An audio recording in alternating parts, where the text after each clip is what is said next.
Hello, friends. Good morning to you all. Myself, Jitendra. I would like to take your 5 minutes to explain the usefulness of this channel.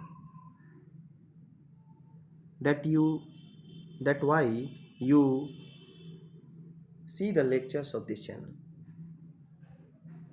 This channel is especially created to cover the current affairs from Pratyogita Darpan in a very time-bound manner.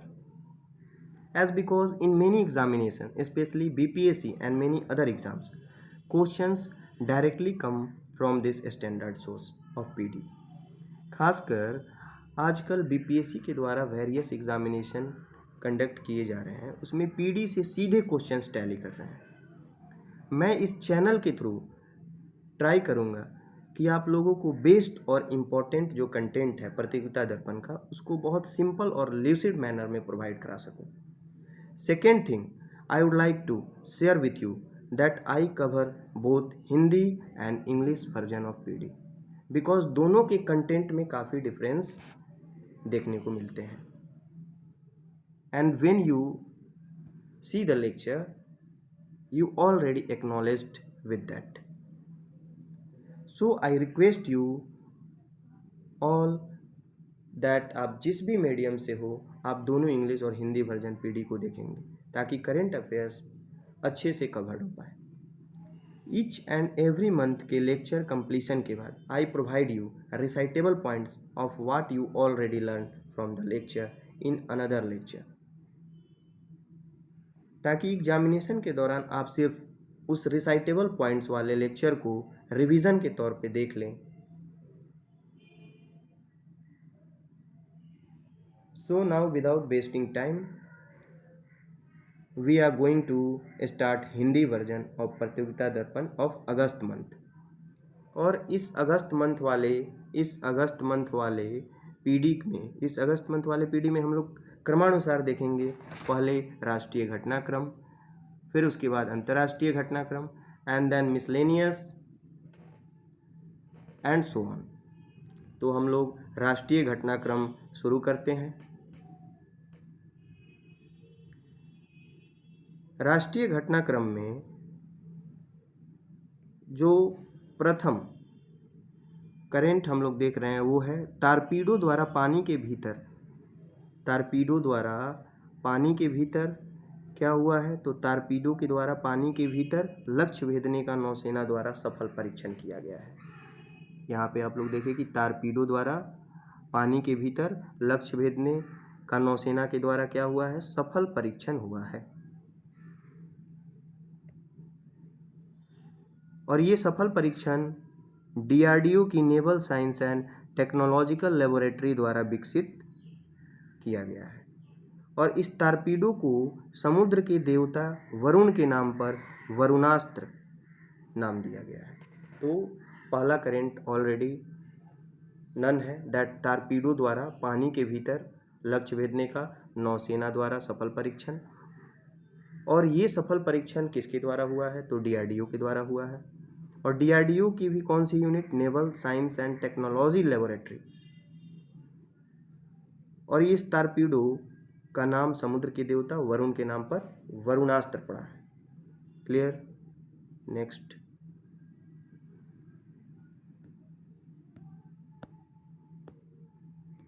Next, Orissa में बालासोर में भीषण rail दुर्घटना हुई है।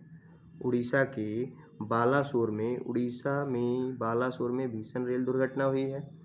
उड़ीसा के बालासोर जिले में 2 जून 2023 को एक भीषण रेल दुर्घटना हुई, जिसमें Shalimar Chennai central Coromandel express, Bengaluru Howrah superfast express और एक मालगाड़ी के बीच भीषण टक्कर हुई और अभी तक का काफ़ी सबसे क्षति वाला यह दुर्घटना था।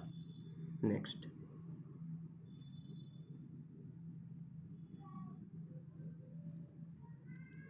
उच्च शैक्षणिक संस्थानों की शिक्षा मंत्रालय की अखिल भारतीय रैंकिंग 2023, जिसे हम लोग इंडिया रैंकिंग 2023 के नाम से जानते हैं।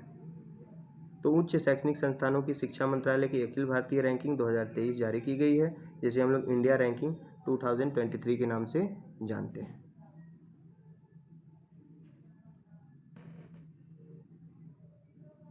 इस रैंकिंग में हम लोग आगे देखेंगे कि कौन से जो इंस्टीट्यूट है वो शीर्ष स्थान पे है। उससे पहले यहाँ पे हम लोग देख रहे हैं कि रैंकिंग, यह जो इंडिया रैंकिंग है, यह रैंकिंग मंत्रालय के national institute ranking framework NIRF के 13 विभिन्न क्षेत्रों में दिए जाते हैं, जैसे कि विश्वविद्यालय, महाविद्यालय, अनुसंधान इत्यादि। यहाँ हम लोग यदि देखें ओवरऑल श्रेणी में, तो ओवरऑल श्रेणी में IIT मद्रास को शीर्ष स्थान पे रखा गया है। IIT मद्रास जो है ओवरऑल श्रेणी में शीर्ष स्थान पे है। वही दूसरे स्थान पर बेंगलुरु को रखा गया है, और बेंगलुरु के किस इंस्टीट्यूट को?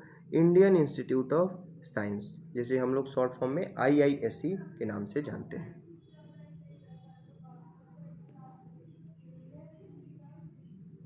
तो ओवरऑल श्रेणी में ऑलरेडी हम लोग स्टडी कर चुके हैं कि ओवरऑल श्रेणी में IIT मद्रास एंड विश्वविद्यालय श्रेणी में IIC बेंगलुरु।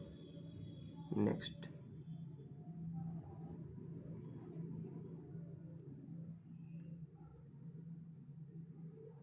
कुछ और रैंकिंग्स है, जैसे कि बिजनेस स्कूल में IIM अहमदाबाद, कृषि एवं संबंधित क्षेत्र में भारतीय कृषि अनुसंधान संस्थान नई दिल्ली, शोध में IISc बेंगलुरु। क्लियर? नेक्स्ट,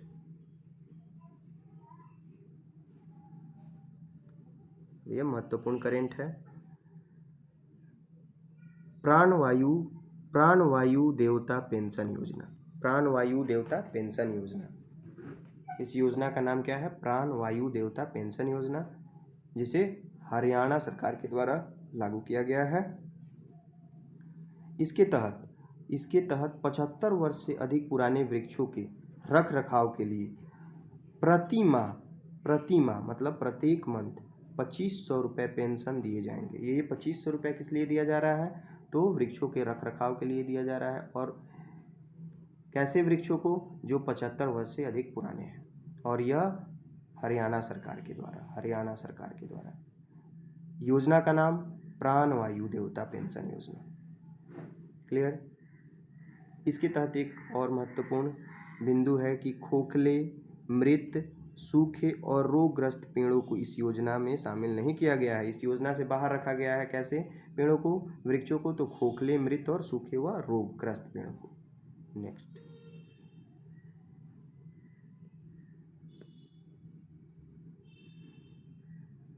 दिव्यांग उद्यमियों कारीगरों के उत्पादों के प्रदर्शन एवं विपणन हेतु दिव्य कला मेला। दिव्यांग उद्यमी और कारीगरों के उत्पादन व शिल्पकला को प्रदर्शित करने के लिए दिव्य कला मेला लगाया गया है।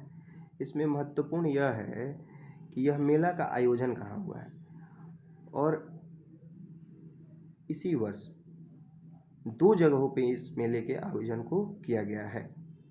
इन 2 जगहों में 5वां जो था मेला, इसका आयोजन 17 से 23 जून 2023 को इंदौर शहर में हुआ। वही 6ठा जो मेला का आयोजन हुआ वह 29 जून से 5 जुलाई 2023 को जयपुर में हुआ। तो यहाँ पे हमें याद रखने की ज़रूरत है बस कि दिव्य कला मेला का जो ये 5वां वर्जन है यह इंदौर में है, और 6ठा वर्जन जो है यह जयपुर में है। तो 5वां कहाँ? इंदौर, एंड 6ठा कहाँ? जयपुर में। तो दिव्य कला मेला का 5वां वर्जन इंदौर में और 6ठा वर्जन जयपुर में। नेक्स्ट,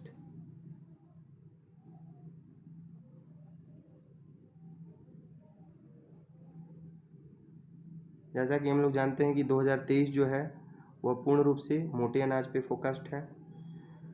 तो मोटे अनाज पे एक और न्यूज़ है, जैसे कि मोटे अनाजों के प्रति जागरूकता लाने के लिए ग्रैमी विजेता गीतकार फालू के साथ प्रधानमंत्री मोदी का गीत एवेंडेंस इन मिलेट्स। तो एबेंडेंस इन मिलेट्स जो है यह गीत का नाम है, और ये गीत का नाम जो है इसकी गायिका कौन है? फाल्गुनी सा। तो ये किसके साथ मिलके यह गीत एबेंडेंस इन मिलेट्स को जारी किया गया है? प्रधानमंत्री मोदी के साथ मिलके। और गीतकार का नाम क्या है? फालू, जिन्हें हम लोग फाल्गुनी शाह के नाम से जानते हैं। तो यहाँ पे याद रखने वाली बातें हैं, गीत का नाम एबेंडेंस इन मिलेट्स, एबेंडेंस इन मिलेट्स गीत का नाम हो गया, गायिका फाल्गुनी शाह हो गई, और प्रधानमंत्री मोदी और गायिका फाल्गुनी शाह ने मिलके इस गीत का निर्माण किया। नेक्स्ट 2024 के लोकसभा चुनावों के लिए विपक्षी दलों द्वारा एकजुटता की पहल की गई है।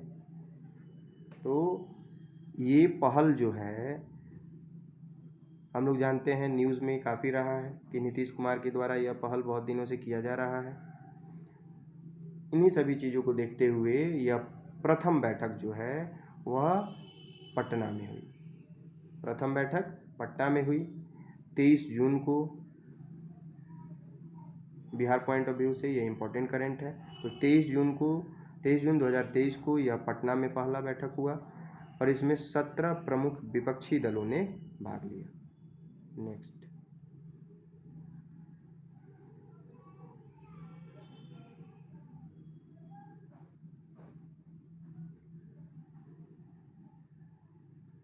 तमिलनाडु सरकार ने भी राज्य में सीबीआई जांच हेतु प्रदत्त सामान्य अनुमति वापस ले ली। अब देखिए इससे क्या होता है, यदि राज्य सरकार अनुमति न दे तो उस राज्य में सीबीआई जांच नहीं कर सकती है। तो वैसा किन किन राज्यों में है? तो एक तो तमिलनाडु, यहाँ पे हम लोग ऑलरेडी पढ़ चुके हैं कि तमिलनाडु राज्य में ऐसा है। दूसरा हम लोग देखें तो बहुत सारे ऐसे राज्य हैं जहाँ पे राज्य सरकार के द्वारा अनुमति नहीं दी जाती है उन राज्यों में सीबीआई जांच के लिए, जैसा कि मिजोरम, पश्चिमी बंगाल, छत्तीसगढ़, राजस्थान, केरल, तेलंगाना, झारखंड, पंजाब, मेघालय। तो हर एक राज्य की नाम तो याद रखने की उतनी ज़रूरत नहीं है, बट हाल ही में जिस राज्य ने ऐसा किया वो कौन सा राज्य है? तमिलनाडु है। इम्पॉर्टेंट पॉइंट यह है कि सीबीआई का गठन दिल्ली विशेष पुलिस स्थापना अधिनियम, Delhi special police establishment act 1946 के तहत हुई। 1946 Delhi special police establishment act 1946 के तहत किसकी स्थापना हुई है? सीबीआई की स्थापना। नेक्स्ट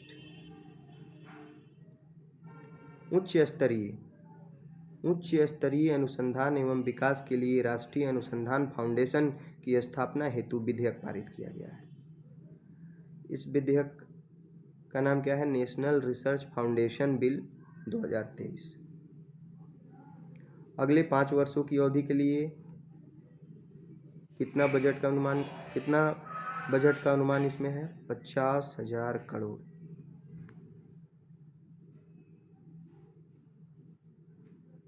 इसके अध्यक्ष, जो पदेन अध्यक्ष होंगे वो कौन होंगे? प्रधानमंत्री स्वयं होंगे, अर्थात एनआरएफ के गवर्निंग बोर्ड के पदेन अध्यक्ष प्रधानमंत्री होंगे स्वयं।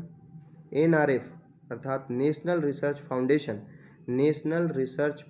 अर्थात नेशनल रिसर्च फाउंडेशन, ये नेशनल रिसर्च फाउंडेशन जो है इसके पदेन अध्यक्ष कौन होंगे? गवर्निंग बोर्ड के प्रधानमंत्री। एवं केंद्रीय विज्ञान एवं प्रौद्योगिकी मंत्री तथा केंद्रीय शिक्षा मंत्री पदेन उपाध्यक्ष होंगे। एनआरएफ का कामकाज भारत सरकार के प्रधान वैज्ञानिक सलाहकार की अध्यक्षता में एक एग्जीक्यूटिव काउंसिल के द्वारा होता है। नेक्स्ट